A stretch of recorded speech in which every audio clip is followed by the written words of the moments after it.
The night she quietly chose herself, nothing dramatic happened on the outside, but her life slowly turned in a new direction. Mara sat on the edge of her bed, phone in hand, scrolling through a long list of messages. Friends, coworkers, relatives, all asking for something. Can you help me move on Saturday? Can you cover my shift? Can you listen to me complain for a while? She usually said yes. It felt easier than saying no and worrying she might disappoint them. Her whole life, Mara had been the reliable one. When group projects went wrong, she stayed late to fix them. When someone needed a last-minute favor, they thought of her first.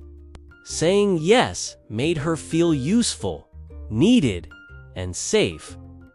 But lately, her own body was sending another message. Her shoulders hurt, her sleep was thin, and her own dreams sat in the back of a drawer like forgotten letters. On this evening, her phone buzzed again. A friend wrote, "I know it's short notice, but can you help me tomorrow? I am so stressed. You are the only one I trust." Mara stared at the screen. Tomorrow was the only free day she had kept for herself in weeks. She had planned to rest, clean her room, and spend one quiet hour drawing, something she had loved as a child. Immediately, the old voice in her head spoke up. "If you say no, you are selfish.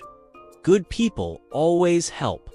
She almost typed, "Sure, no problem," from habit. Then she stopped. She remembered how, last month, she had come home late 3 nights in a row after helping others. No one asked how she was feeling. When she finally became sick, people said, "You should take better care of yourself," as if that had always been her choice. She put the phone down and walked to the window. The city lights shone softly. Cars moved like slow stars on the road. Somewhere, people were finishing dinner, laughing, arguing, living.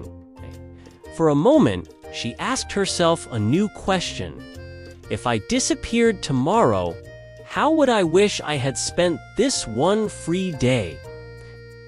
The answer that rose inside was simple and quiet. I would want one day that was truly mine. She picked up the phone again.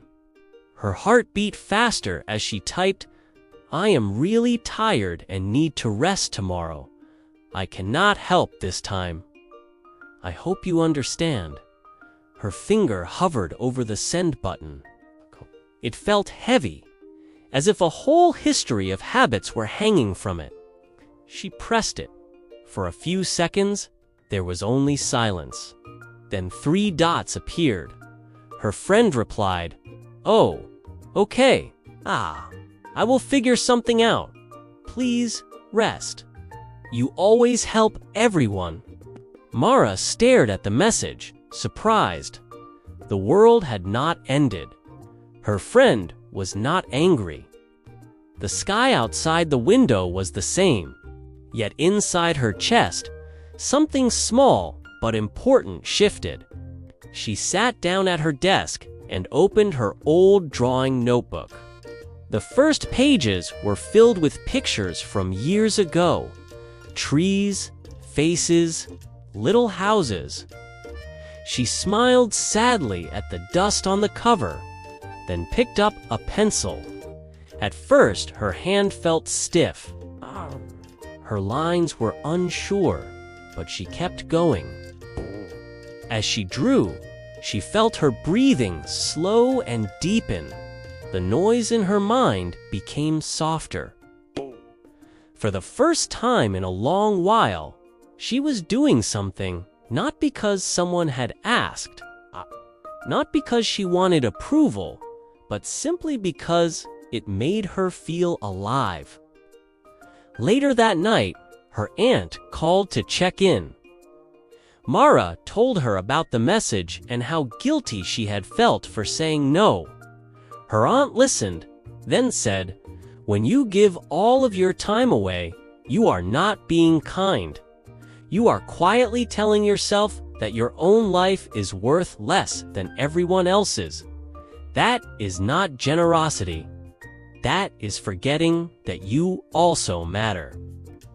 Mara looked at the drawing on her desk. It was not perfect.